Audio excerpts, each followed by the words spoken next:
Sallallahu ala Muhammad. Bro, sebuah kata yang bagi kita di sini terasa mengasyikkan. Sebab cuma permainan, cuma game yang bisa kita lakukan kapan saja yang kita mau. Bahkan, permainan ini bisa menghabiskan waktu kita berjam-jam di depan layar ponsel, laptop, atau komputer. Sambil menikmati cemilan dan minuman yang lezat. Sementara bagi saudara-saudara kita di Palestina, di Gaza, siapapun mereka, apapun agamanya, perang telah mengubur semua mimpi-mimpi dan masa depan mereka. Sejak perang berkecamuk, belasan ribu anak-anak telah terkubur. Orang-orang dewasa telah mengubah dunia ini menjadi tempat yang menakutkan dan penuh ancaman. Bahkan sampai ke dunia rekaan, dunia virtual, ancaman itu tak berakhir.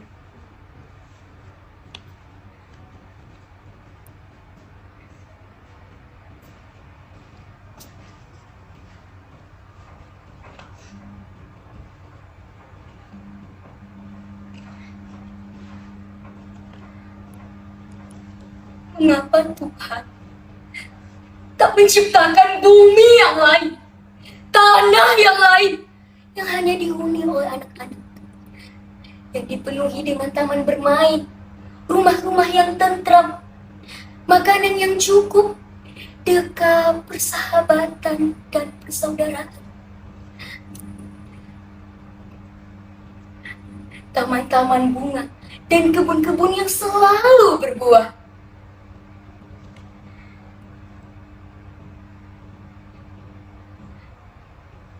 Mengapa Tuhan menyertakan orang-orang dewasa di sana, asalkan hati mereka dilimpahi dengan cinta, bukan angkara, amarah, dan kebencian terhadap sesama, supaya anak-anak tak tersakiti lagi, supaya ada yang menjaga mereka di malam-malam yang gelap, supaya ada yang mendekap mereka ketika kedinginan, supaya ada yang menceritakan kisah-kisah dan dongeng-dongeng yang indah, supaya ada yang memastikan mulut-mulut mungil itu tak kelaparan dan kehausan.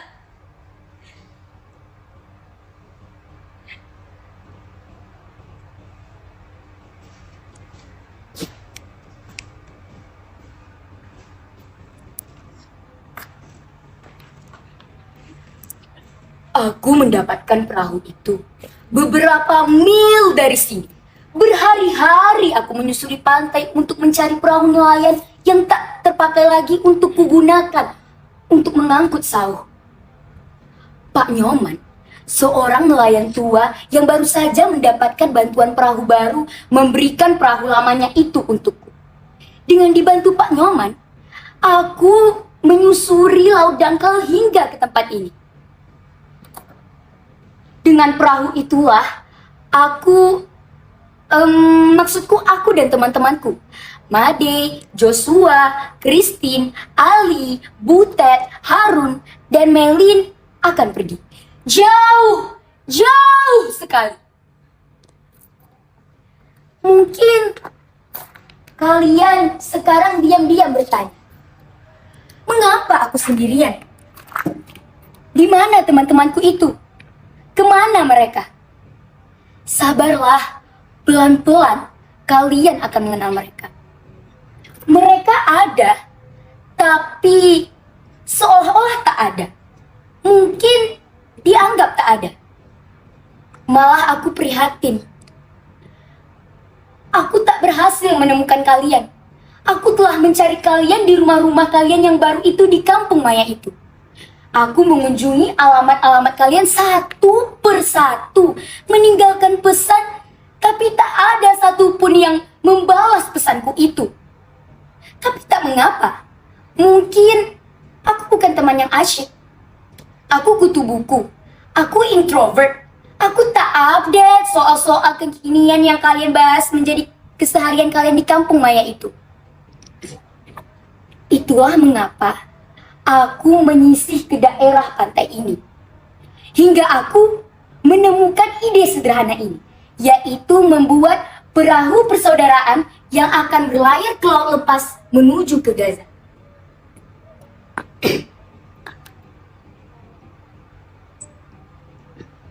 Dan saat aku tampilkan perahu ini ke sosial media, menawarkan siapa saja yang akan ikut bersamaku berlayar. Tapi kalian menertawaiku dan menganggapku sakit. Makanya jangan kebanyakan baca novel, berhayal melulu kan lu. Kasihan hidup di zaman teknologi, tapi gayanya masih nenek moyangku seorang pelaut. Perahu ini dibawa mancing aja jebol, gimana mau dibawa berlayar? Urusan Gaza mah udah ada yang ngatur, gak usah ngadi-ngadi deh lu. Pelawak, tapi sayang, gak lucu. Ya, begitulah kalian menanggapi ajakanku. Aku hampir saja merasa sudah tidak waras dengan ideku ini. Untunglah, pada suatu malam teman-teman lamaku mereka datang mengunjungiku saat aku tertidur di perahu itu.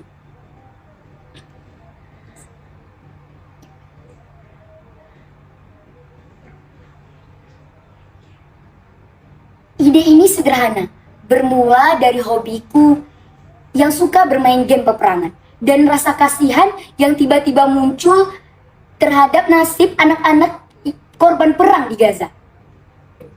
Aku mengajak teman-temanku untuk berkumpul dan berpikir untuk melakukan sesuatu.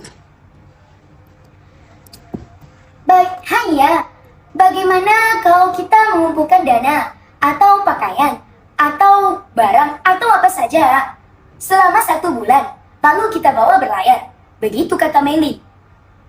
Aku akan membuat lagu sederhana, lagu cinta untuk anak-anak di Gaza, lalu kita sebarluaskan di sosial media. Dari sana, kita akan mendapatkan banyak empati dan juga dana untuk membantu Gaza.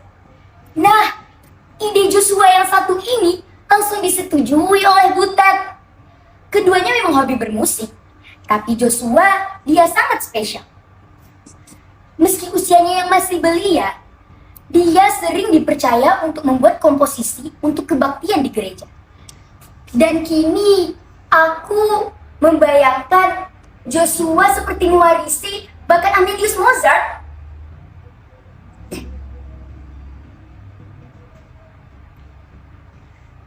Lain lagi dengan Ali dan Hal. Mereka mengajak kami untuk makan dengan secukupnya dan tidak berfoya-foya, sebagai rasa hormat dan maaf kami kepada anak-anak yang kelaparan di Gaza. Sedangkan Christine menyuruh kami untuk menuliskan surat mengadu pada Tuhan untuk dikirim ke Yerusalem ke tembok ratapan. Sedangkan aku dan Made, kami mencari perahu untuk melayarkan ke laut lepas semua harapan itu.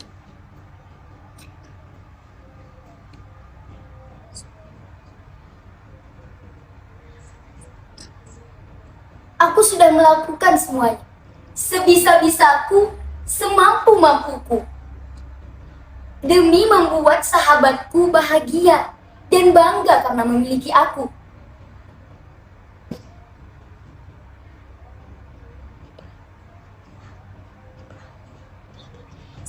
Lihat, di perahu ini kami telah mengemas semuanya. Surat-surat, sepenggal doa, air suci dari kuil, pura, dan gereja. Barang-barang masa kecil yang sudah tersimpan lama, apa saja. Kami mengumpulkannya hari demi hari. Dari siapa saja yang ingin melakukan sesuatu sebagai ungkapan rasa cinta.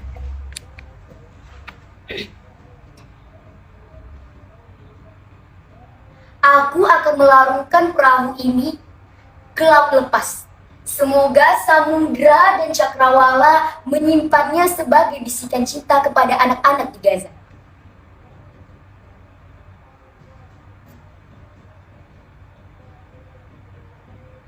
Tuhan pasti akan menjaganya, mengirimkan gelombang yang akan mengubahnya menjadi doa juga bergema di laut Mediterania.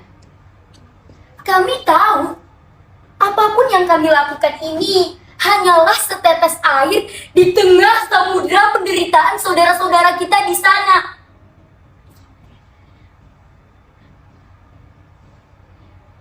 Tapi kami ingin selalu ada untuk mereka. Sangat ingin menjadi kebaikan yang dikirim Tuhan kepada mereka. Mungkin kami hanya seperti seekor semut yang membawa setetes air untuk memadamkan api yang membakar Ibrahim alaihissalam. Api air itu akan lenyap, akan menguap di hadapan kobaran api.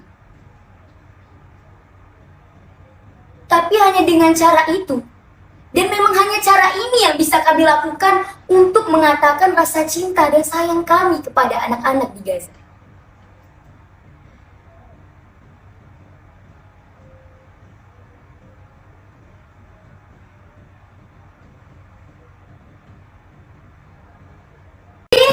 Kau sudah siap? Kita akan melaut. Perahu ini sudah kuperiksa dengan sangat teliti. Semuanya aman. Bagian-bagian yang rapuh sudah kutambal dengan lem dan seng. Aku juga sudah membawa air suci dari pura pesananmu itu. Kau tak usah khawatir. Temanmu ini masih cekatan seperti dulu. Hei, Joshua, Christine, kenapa kalian diam saja di situ? Ayo, kutunjukkan apa saja yang sudah kukerjakan. Kalian berdua pasti senang. Lihat, surat-surat untuk Tuhan sudah kukumpulkan. Sebagiannya sudah kubagikan melalui pos. Dan sisanya akan kita bawa bersama perahu ini. Oh iya, komik kesukaan kalian juga sudah kubawa. Kalian tinggal duduk manis sambil mendengarkan ceritanya. Silakan sahabat-sahabatku yang cantik dan tampan. Ali, Harun, maafkan aku ya. Maafkan sahabatmu ini. Aku lupa membawa ketapelmu. Aku pikir kita tak akan membutuhkannya lagi. Tak ada satupun orang yang akan kau hadang dengan senjata batumu itu. Kita akan berada di tengah lautan, melihat matahari timbul dan tenggelam, langit yang bersih, bintang-bintang cemerlang di hamparan malam yang gelap. Kalian semua pasti akan suka dengan semua ini. Kau bisa melukis malammu, Harun. Sementara Ali akan mengaji untuk menjaga kita agar terlindung dari segala yang jahat dan buruk. Butet, Horas bah, rindu kali aku dengan. Lama tak dengar kau menyanyi. Anak Medan, anak Medan, anak Medan. Kau masih saja berlagak seperti penyanyi rock and roll rupanya.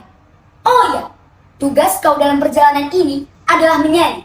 Tiap kali kau lihat kami rindu dan juga bosan, kami rindu dengan kampung halaman kami, kau harus menyanyi. Sepakat engkau? Apa? Catur? Tak usah kau ragukan itu. Aku sudah menyiapkannya di perahu ini. Tapi kau main dengan secara sportif ya. Jangan kau pakai cara Bang Naga Bonar ya. Melin? Ada apa? Ada apa, Melin? What? Kamu tak jadi ikut dengan kita? Kenapa? Kenapa, Melin? Siapa yang akan mengatur kebutuhan kita sehari-hari? Kami tak pandai manajemen, apalagi akuntansi. Siapa yang akan mewakili kita kalau tiba-tiba ada orang asing yang menghampiri perahu kita? Hanya kau yang menguasai bahasa Inggris, Prancis, Jerman, dan Rusia. Ayolah Melin, ayolah. Apa? Kau akan ikut dengan orang tuamu ke Australia?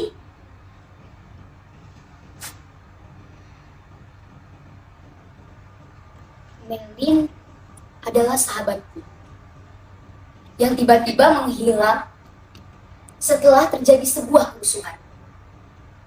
Made mati karena leukemia. Ia tak tertolong lagi. Ayahnya hanya seorang nelayan. Pak Nyoman yang memberikan perahu ini kepadaku. Ya, itu adalah ayahnya. Butet juga sudah tidak ada.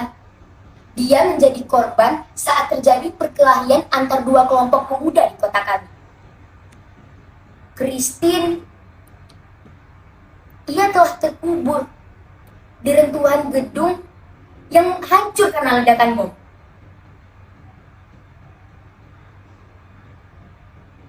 Ali dan Harun, mereka keduanya aku kenal di dalam Olimpiade Matematika untuk sekolah dasar. Setahun setelah mereka kembali ke negerinya, aku sempat melihat mereka tertangkap kamera dalam sebuah berita di televisi. Mereka tertembak di dada saat menghadang sepatu serdadu dengan ketapelnya.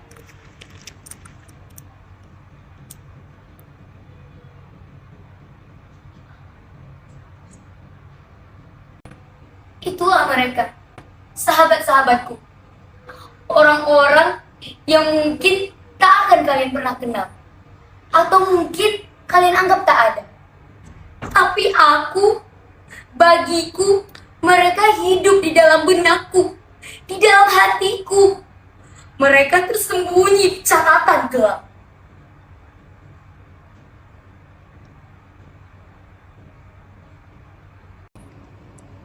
Setiap jam, mungkin menit, dan satu orang anak yang mati itu sudah terlalu berat, terlalu besar, terlalu susah untuk ditangguhkan. Dan kini di Gaza, setiap jam, mungkin menit, selalu ada anak-anak yang mati karena peluru, karena mortir, karena amarah. Selalu saja ada yang dianggap sebagai orang lain. Jangan tutup batu. Satu orang anak yang mati itu sudah terlalu besar.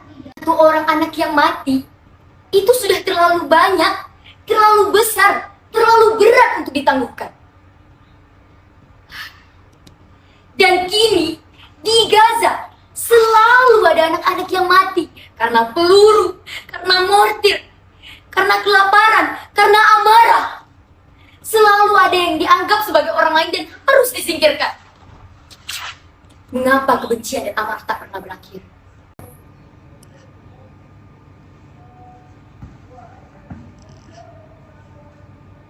Benda-benda ini aku dapatkan dari teman-teman lamaku tadi. Made, Joshua, Christine, Ali, Butet, Harun, dan Meli. Ini semua bisa melepaskan rinduku kepada mereka. Setiap pulang sekolah, aku selalu mendatangi perahu ini untuk sekedar melepas rindu dan menanyakan kabar kepada anak-anak di Gaza, ingin makan apa mereka.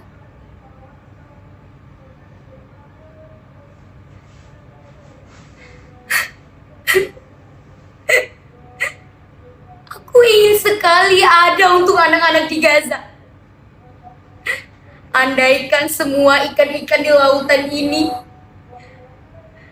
matang dan berada di piring-piring anak-anak di Gaza. Setiap hari aku menulis surat untuk mereka. Dan hari ini adalah hari terakhirku untuk menulis surat.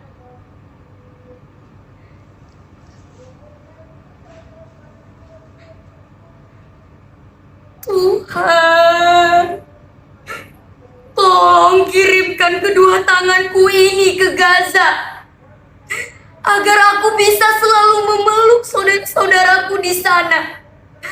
Tolong kirimkan kedua kakiku ini ke Gaza, agar aku bisa selalu memopang saudara-saudaraku yang terkapar di kota-kota yang hancur terbakar. Tolong kirimkan kedua pasang mataku ini ke Gaza, agar aku bisa menggantikan mata-mata anak yang menangis karena ketakutan dan kehilangan. Tolong kirimkan dadaku ini ke Gaza, agar aku bisa menjadi perisai bagi anak-anak yang diburu mortir dan peluru.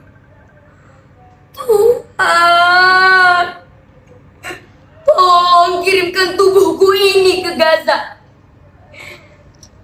dan ubahlah menjadi roti yang tak akan pernah habis, agar tak ada lagi mulut-mulut mungil yang kelaparan di bumimu yang kini penuh angkara.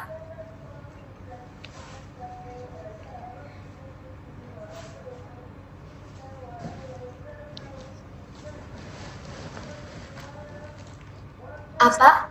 Kau menanyakan namaku siapa? Aku Nusantara.